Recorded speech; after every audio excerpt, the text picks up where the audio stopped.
Hello guys, ito ay kuray. Yan ang malakas ito, pero kaya natin patayin. Di ba? Kasi ito ay madali lang kapag mo napatay mo yun sa mata o kaya bibig. That means yun, doon yung weak spot. Ito yung isa. Namatay. Napili ko yung bibig. So, kailangan natin para patayin. Yan. Makuha ko ito. Ito ay para sa bunganga ay stick of crab.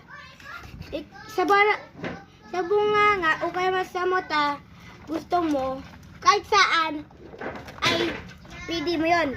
At sa akin ay yun sa bibig. Kasi favorite ko yun na patayin ng crab.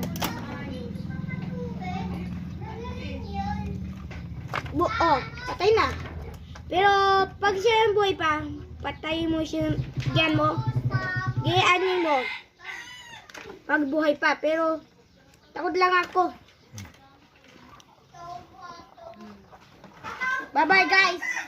Don't forget liking videos this video.